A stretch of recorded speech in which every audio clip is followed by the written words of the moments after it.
महाडमध्ये आम्ही गेल्या वर्षी नोव्हेंबर महिन्यामध्ये 2020मध्ये प्रस्ताव NDRFचा एक बेस कॅम्प आम्हाला उपलब्ध व्हावा यासाठी, कायमस्वरूपी बेस कॅम्प उपलब्ध व्हावा यासाठी प्रस्ताव पाठवला होता.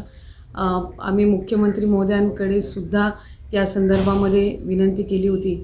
त्यामुळे हा जो प्रस्ताव आहे या संदर्भातला पाठपुरावा NDRFची टीम त्यांचा बेस कॅम्प कायमस्वरूपी महाडमध्ये असावा, जेणेकरून कोकणामध्ये लगतचा रत्नागिरी जिल्हा असेल किंवा रायगड जिल्हा कुठेही आपत्ती झाली तर त्वरित जे रेस्क्यू ऑपरेशन आहे यासाठी तिथे मोठी मदत मिळेल. आम्ही आज मुख्यमंत्री महोदयांकडे ज्या वेळेला ते दौऱ्यावर आलेले होते रायगड जिल्ह्यामध्ये तळेगावात, त्यावेळेला विनंती केली की कदाचित NDRFची टीम किंवा त्यांचा बेस कॅम्प जर उपलब्ध होण्यासाठी विलंब लागत असेल तर राज्य शासनाचा जो SDRFची टीम आहे त्यांचा तरी बेस कॅम्प आम्हाला त्या ठिकाणी उपलब्ध व्हावा आणि त्या संदर्भामध्ये सकारात्मक प्रतिसाद त्यांनी दिलेला आहे. त्यानुसार निश्चितच आम्हाला महाडमध्ये आम्ही जी एक जागा आयडेंटिफाय केलेली आहे तिथे कायमस्वरूपी बेस कॅम्प उपलब्ध होईल, जेणेकरून तळी असेल किंवा इतर पोलादपूर असेल, खेड असेल, इथे ज्या दुर्घटना घडल्या त्यावेळेला प्रथम जे काही रेस्क्यू ऑपरेशन करावं लागतं त्यासाठी कुठलाही विलंब होणार नाही. त्यांची मागणी आहे की गावाच्या जवळच पुनर्वसन व्हावं, त्यांनी एक जागा सुद्धा निश्चित केल्याचं समजतंय. एक आहे की ज्या वेळेला पुनर्वसनाबाबतचे विषय असतात त्यावेळेला त्या ग्रामस्थांसोबत त्या संदर्भातली सविस्तर चर्चा करणं, कारण पुनर्वसनाच्या बाबत कुठल्याही पद्धतीचं त्यांच्यावर जोर जबरदस्ती न करता त्यांना अपेक्षित असेल अशा पद्धतीनं पुनर्वसन व्हावं तरच त्यांची मानसिकता पुनर्वसित होण्याची होईल. तळीये गावातले जे नागरिक आहेत यांच्यासोबत संवाद साधत असताना त्यांनी विनंती केलेली आहे शासनाला की आत्ता जिथे ती वाडी होती त्याच्या लगतच, त्याच्या नजीकच त्यांना पुनर्वसित करण्यात यावं अशी एक त्यांनी विनंती केलेली आहे. आणि त्यानुसार सन्मान्य मुख्यमंत्री महोदयांनी सुद्धा ज्या वेळेला ते दौऱ्यावर आलेले होते त्या स्थानिक लोकांना त्यांनी आश्वासित केलेलं आहे की त्यांच्या इच्छेनुसारच त्यांच्या पुनर्वसनाबाबत शासन योग्य तो निर्णय घेईल आणि लवकरात लवकर आमची तर विनंती आहे की 6 महिन्यामध्येच ही संपूर्ण पुनर्वसनाची जी काही प्रक्रिया आहे, कारवाई आहे ही त्या ठिकाणी झाली पाहिजे.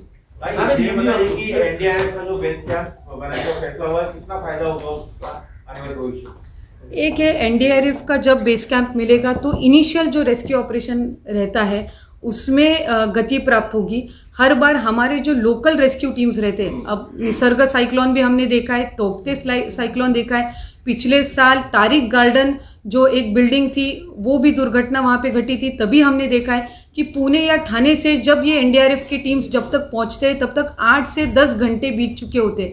तो जो इनिशियल रेस्क्यू ऑपरेशन है उसके लिए वहाँ पे NDRF का या फिर SDRF का बेस कैंप होना ज़रूरी है. उनके पास जो इक्विपमेंट्स रहते हैं उससे एडवांस रेस्क्यू ऑपरेशन जल्द करना वहाँ पे पॉसिबल हो जाता है. तो इसलिए हमने आज जब ऑनरेबल चीफ मिनिस्टर तलिये गांव में आए थे तभी उनसे ये दरखास्त की थी कि हमने लास्ट ईयर नवंबर 2020 में जब निसर्ग साइक्लोन के बाद हमने ये जो प्रस्ताव है वो राज्य शासन की ओर से केंद्र शासन को भेजा गया था.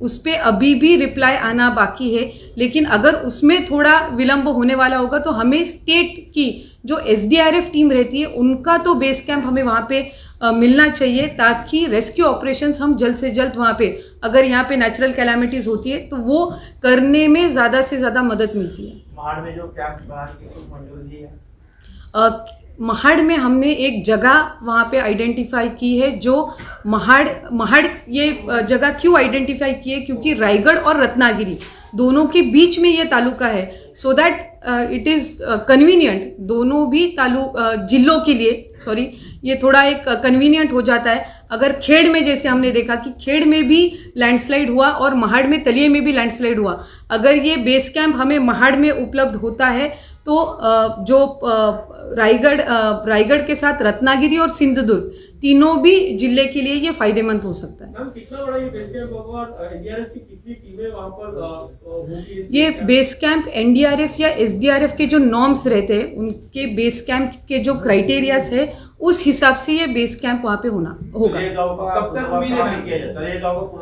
उनकी ये दरखास्त है कि गांव के नज़दीक, अभी जहाँ पर वो गांव था उसके नज़दीक ही उनका जो रिहैबिलिटेशन है वो करवाए, ऐसी उन्होंने दरखास्त जब honourable chief minister Uddhav ji Thackeray साहब आए थे, उनके साथ जब उन्होंने बातचीत की तब उनकी ये विनती थी कि उसके नज़दीक ही कहीं पे उनका पुनर्वसन किया जाए। एनडीआरएफ का कैंप कब तक बनने की उम्मीद है?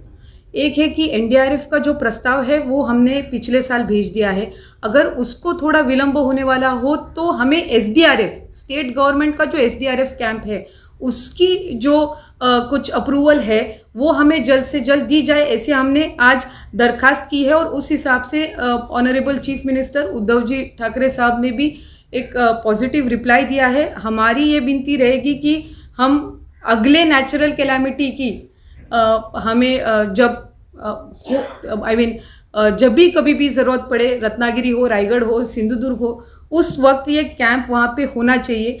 अगर हम देखें तो पिछले 5 सालों में तकरीबन 3 साइक्लोन्स ये ऑलरेडी हम भुगत चुके हैं, 2-3 और नेचुरल कैलामिटीज़ हो, फ्लड्स हो, उससे हम गुजर चुके हैं। तो हमारी तो ये प्रार्थना रहती है कि ऐसी कोई घटना कभी घटे ही नहीं, लेकिन फिर भी अगर ये हो तो पहले अगर ये बेस कैंप वहाँ पर हो, एसडीआरएफ या एनडीआरएफ की टीम्स ऑलरेडी अगर मौजूद हो तो हमें जो रेस्क्यू ऑपरेशंस है उसमें अधिक सहायता मिलती है और ज़्यादा से ज़्यादा उनके पास एडवांस इक्विपमेंट्स रहते हैं। कभी भी कोई ज़ख्मी नागरिक हो या कोई डेड बॉडी हो तो उसको निकालने में जो इक्विपमेंट्स लगते हैं वो हमारी लोकल रेस्क्यू टीम्स के पास उतनी इक्विपमेंट या फिर उतनी उनकी तैयारी नहीं होती है। तो इसलिए अगर ये बेस कैंप्स मिले तो ज़्यादा से ज़्यादा रेस्क्यू ऑपरेशंस हम लोग जल्द कर पाएंगे। Thank you. आज कुछ राहत पैकेज के लिए कोई बात हुई? उस बारे में मुख्यमंत्री जी उद्धव जी ठाकरे साहब ही आप सबसे संवाद साधें।